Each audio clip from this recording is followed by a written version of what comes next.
Shalom saudara yang terkasih, dalam nama Tuhan Yesus Kristus, mari kita siapkan hati kita untuk mendengarkan firman Tuhan di dalam sermon kita hari ini untuk tanggal 17 September 2023. Mari kita berdoa.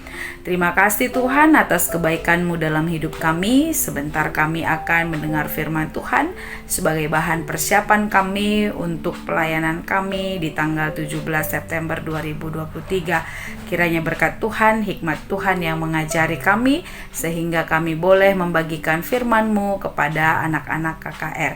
Terpujilah nama-Mu, di dalam nama Yesus kami telah berdoa. Amin.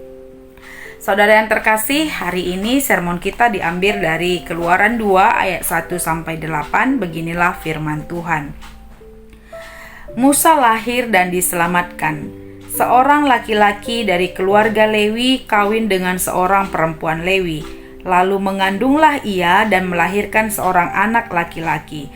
Ketika dilihatnya bahwa anak itu cantik, disembunyikannya 3 bulan lamanya. Tetapi ia tidak dapat menyembunyikan lebih lama lagi, sebab itu diambilnyalah sebuah peti pandan, dipakalnya dengan gala-gala dan ter, diletakkannya bayi itu di dalamnya dan ditaruhnya peti itu di tengah-tengah teberau di tepi sungai Nil. Kakaknya perempuan berdiri di tempat yang agak jauh untuk melihat apakah yang akan terjadi dengan dia.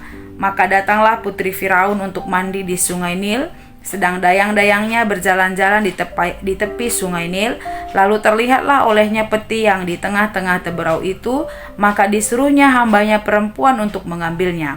Ketika dibukanya, dilihatnya bayi itu dan tampaklah anak itu menangis, sehingga belas kasihanlah ia kepadanya dan berkata, "Tentulah ini bayi orang Ibrani." Lalu bertanyalah kakak anak itu kepada putri Firaun, "Akan kupanggilkankah bagi tuan putri seorang inang penyusu dari perempuan Ibrani untuk menyusukan bayi itu bagi tuan putri?" Sahut putri Firaun kepadanya, "Baiklah." Lalu pergilah gadis itu memanggil ibu bayi itu, maka berkatalah putri Firaun kepada ibu itu, "Bawalah bayi ini dan susukanlah dia bagiku, maka aku akan memberi upah kepadamu." Kemudian perempuan itu mengambil bayi itu dan menyusuinya. Ketika anak itu telah besar, dibawanyalah kepada putri Firaun yang mengangkatnya menjadi anaknya dan menamainya Musa, sebab katanya, "Karena aku telah menariknya dari air." Ya, tema untuk kita semua ya, untuk anak balita, anak kecil, anak tanggung dan remaja, menjadi saudara yang baik. Ada beberapa poin penting yang boleh kita pelajari dari perenungan kita dari Keluaran 2 ayat 1-8 ini. Yang pertama, bahwa teks ini berbicara tentang Musa yang lahir dan diselamatkan, dan sejarah bagaimana proses perjuangan Musa di dalam kehidupannya ketika pada saat itu ada pembunuhan bayi laki-laki yang lahir dari bangsa Israel atau dari orang Yahudi ya. Jadi kalau kita perhatikan bahwa ternyata dari awal proses kehidupan Musa, ketika dipakai dan dipanggil Tuhan menjadi seorang pemimpin bagi bangsa Israel, proses pembentukan Musa sendiri bukan sesuatu yang mudah. Bahkan dari lahir sampai proses-proses perjuangan selanjutnya, Musa telah dipakai oleh Allah di proses sedemikian rupa sehingga betul-betul matang untuk menjadi seorang pemimpin bagi bangsa Israel. Itu bagian yang pertama yang boleh kita angkatkan sebagai perenungan bagi kita pelayan Tuhan, bahwa tidak gampang untuk menjadi seorang pelayan, tidak gampang untuk menjadi seorang pemimpin, tapi dari awal kehidupan kita sebenarnya Tuhan sedang dan sudah memakai kita untuk menjadi alatnya, menyaksikan kebaikan, kemurahan Tuhan kepada orang lain, khususnya sebagai pelayan ya, sebagai pelayan KKR. Tentu dalam berbagai hal proses kehidupan kita, Allah mempercayakan kita untuk menjadi saksinya melayani KKR, sehingga membawa KKR ini mengenal Tuhan dalam kehidupannya. Yang kedua, kalau kita perhatikan saudara yang terkasih, ternyata ada niat baik di dalam hati putri Firaun untuk menyelamatkan Musa, gitu ya. Jadi perintah yang dikeluarkan di tanah Mesir, perintah yang dikeluarkan oleh raja pada saat itu supaya membunuh semua anak laki-laki yang lahir, ternyata di dalam diri putri Firaun itu masih ada belas kasih. Kalau kita lihat tadi di sini dia katakan, timbullah belas kasihan ia kepadanya dan berkata, tentulah ini bayi orang Ibrani. Artinya mereka tahu tentang perintah yang datang kepada mereka, dan mereka juga sadar bahwa akan ada banyak anak laki-laki orang Ibrani yang mati karena perintah tersebut. Tapi karena belas kasihan yang ada di dalam hatinya, jadi dia menyembunyikan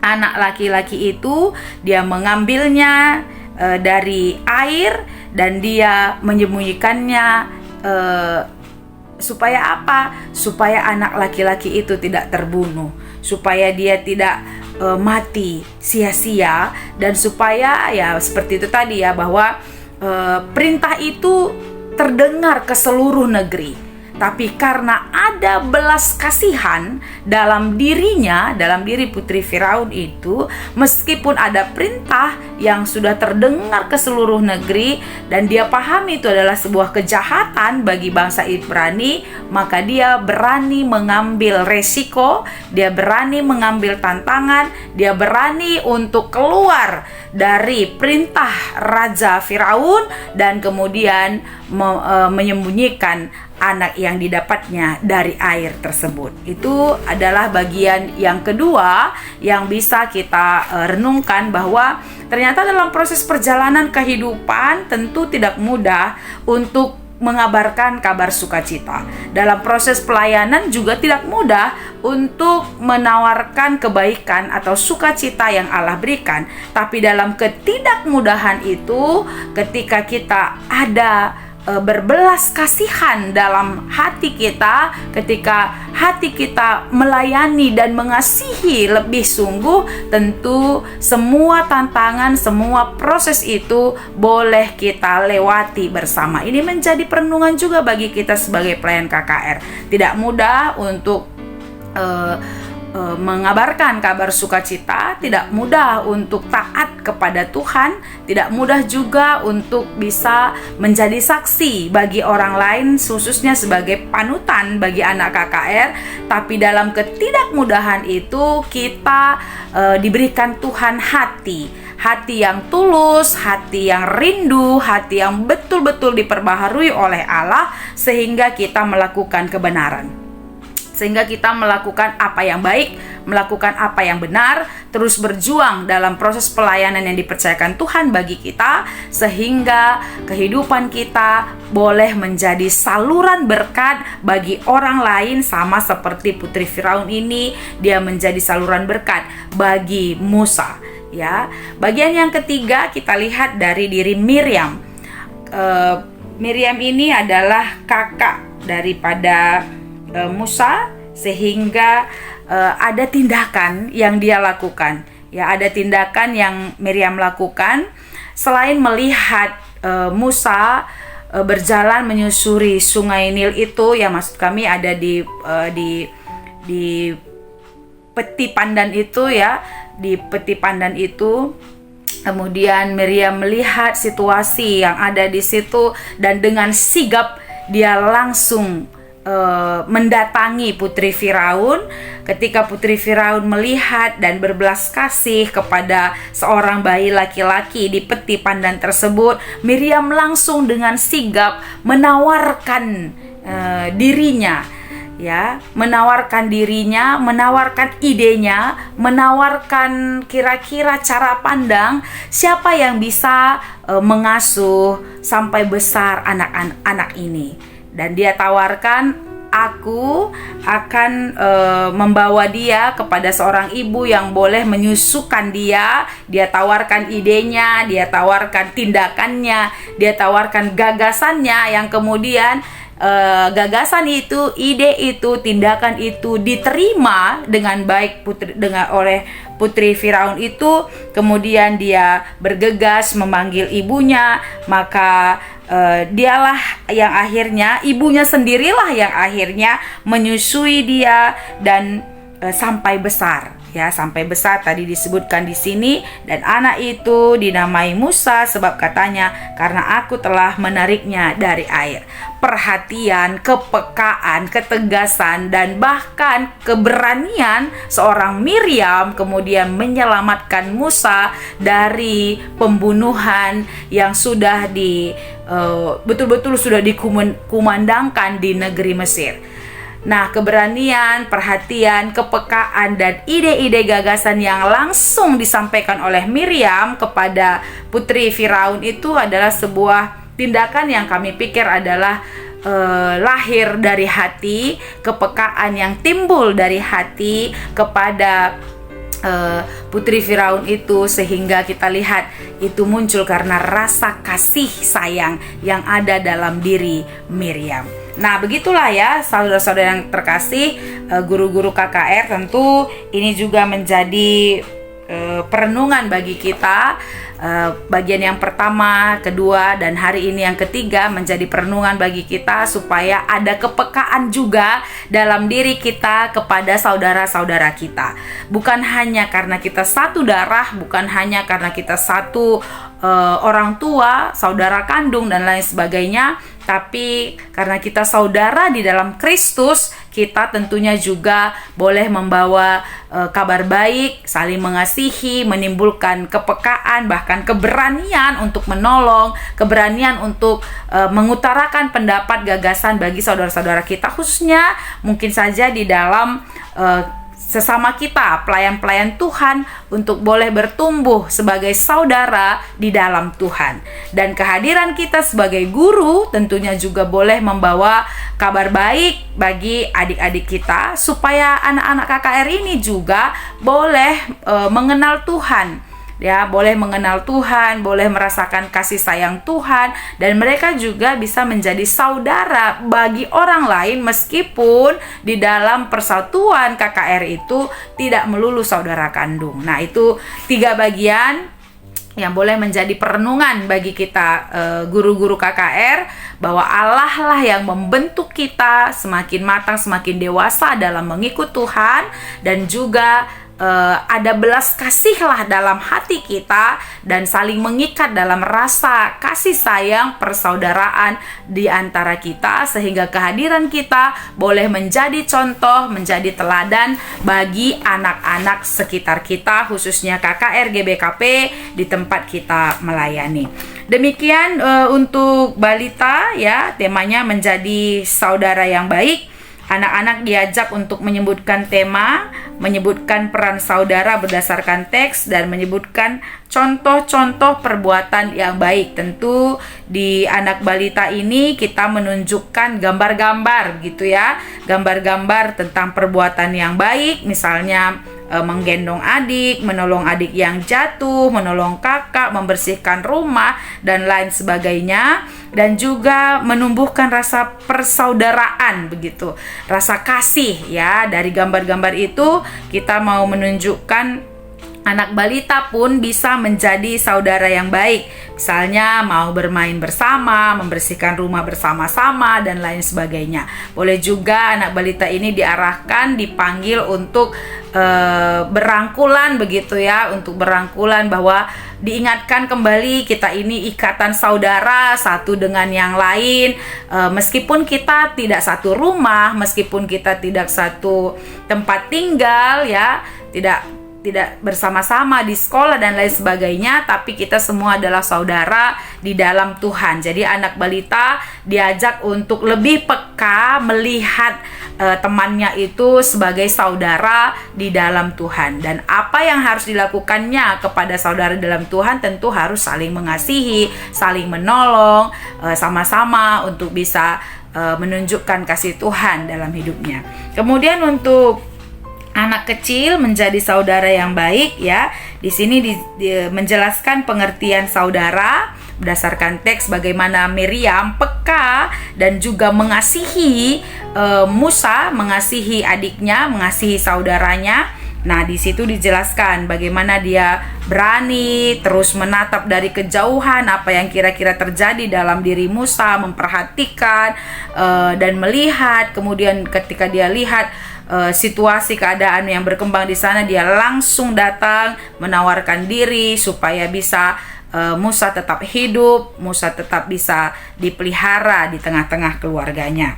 Kemudian anak kecil juga diajak untuk menyebutkan nama-nama saudaranya siapa, begitu ya, dari di rumah dulu, di rumah siapa saja saudaranya, kakak, abang, adik, sepupu, dan juga diajak juga boleh menyebutkan saudara-saudara temannya di sekolah atau di lingkungan KKR, di sekolah minggu.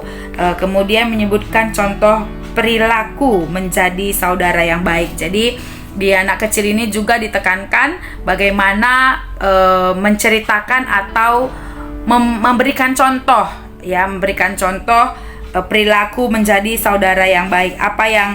Apa yang dilakukan ketika kita bilang menyayangi saudara kita, mengasihi saudara kita, tentunya seperti disebutkan contoh-contohnya, seperti menjaga adik, tidak ribut saat belajar, mau membantu, mau menolong, bermain bersama, kerjasama juga di dalam mengerjakan tugas sehari-hari, tidak berkelahi, begitu ya, saling mengasihi, saling menolong. Untuk apa? Untuk kebaikan.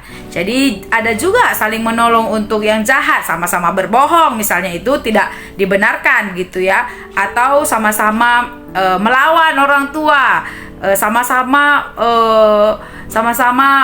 apa ya, misalnya di tengah-tengah keluarga itu sama-sama untuk bisa menunjukkan ketidakbaikan misalnya.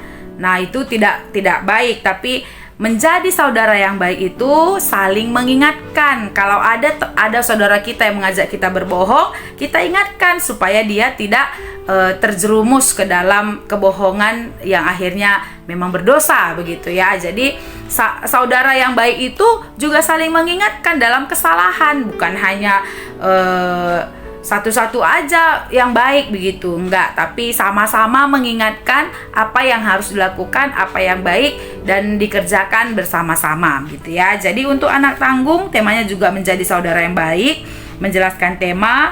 Nah, di sini memberikan komentar tentang perbuatan Miriam terhadap saudaranya. Jadi anak tanggung diajak untuk berkomentar, kira-kira kalau mereka di posisi Miriam, apa yang akan mereka lakukan begitu ya. Apa yang dikerjakan oleh anak-anak tanggung ketika Miriam berusaha untuk memberikan keselamatan kepada Musa, sehingga Musa menjadi selamat pada masa-masa yang genting seperti itu. Jadi apa-apa saja yang dilakukan oleh Miriam dalam menjaga Musa itu juga boleh diberikan, dikasih tahu kepada anak-anak, kemudian diminta tanggapan atau komentar mereka. Nah, dan dituliskan di dalam karton ya, contoh-contoh yang berisi contoh-contoh perilaku menjadi saudara yang baik. Jadi berbeda dengan anak kecil disebutkan, dan anak tanggung ini diajak untuk menuliskan contoh-contoh perilaku yang menjadi saudara yang baik. Dan setelah dituliskan, anak-anak disuruh membaca satu persatu, kemudian memberikan komentar ya, komentar apa yang mereka berikan dari tulisan-tulisan mereka. Kira-kira anak tanggung ini mengerti, memberikan tanggapan, komentar. Nah, kalau ada kebaikan yang dilakukan atau ketidakbaikan yang dilakukan, kira-kira apa komentar atau tanggapan mereka. Nah, anak tanggung diajak untuk bisa mendaftarkan ya contoh-contoh perilaku menjadi saudara yang baik. Dan di aktivitasnya itu disebutkan menuliskan 5 kriteria menjadi saudara yang baik. Salah satu yang tidak bisa lupa adalah mengingatkan saudara ketika melakukan kesalahan. Itu juga menjadi bagian dari saudara yang baik. Kemudian untuk anak remaja, temanya menjadi saudara yang baik. Bacaan remaja 1 Yohanes 4 ayat 19 sampai 20. Ini nanti bisa dibacakan guru kepada remaja begitu ya. Kemudian diambil hubungan teksnya dengan bacaan, bagaimana guru bisa menerangkan mengasihi saudara juga adalah bagaimana menunjukkan hubungan kita dengan Tuhan. Sebab orang yang mengasihi Tuhan pasti mengasihi saudaranya. Jadi seharusnya lah kita sebagai anak Allah mengasihi saudara kita, yakni menjadi saudara yang baik baginya. Jadi kalau kita lihat di sini ketaatan kita kepada perintah Tuhan, ya ketaatan kita mengasihi Tuhan terlihat dari bagaimana kita mengasihi saudara kita. Itu juga tanda bahwa kita sedang menjadi saudara yang baik bagi saudara kita. Jadi di bagian yang terakhir untuk remaja, guru mengajak remaja untuk bersaat teduh atau bermeditasi diiringi musik. Kemudian guru dengan perlahan-lahan mengarahkan remaja untuk mengevaluasi diri.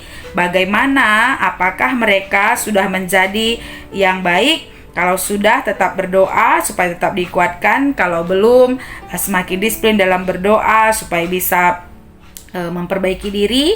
Kemudian guru meminta remaja dalam doa masing-masing untuk mengungkapkan tekadnya masing-masing untuk menjadi saudara yang baik. Karena semakin besar kita ya, semakin banyak pikiran-pikiran kita, semakin banyak pengalaman kita, tentunya semakin banyak juga percekcokan atau pertengkaran yang terjadi antara kita dengan saudara kita. Jadi di dalam meditasi dan saat teduh ini, remaja diajak untuk bisa saling memaafkan, tetap menerima saudara kita apapun keadaannya, bagaimanapun kesalahannya. Dan yang ditunjuk di sini adalah bagaimana kita mampu memperbaiki diri dalam disiplin-disiplin rohani kita, baik bermeditasi dan bersaat teduh.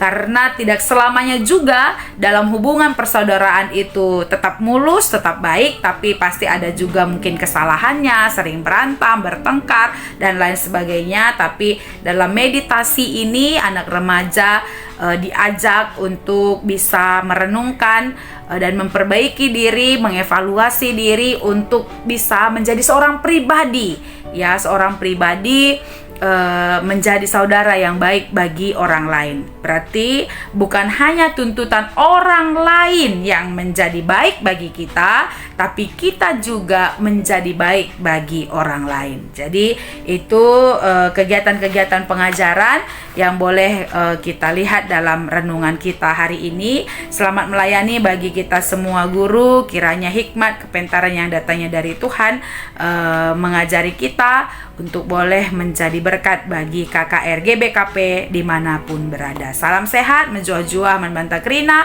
Mari kita bersatu dalam doa.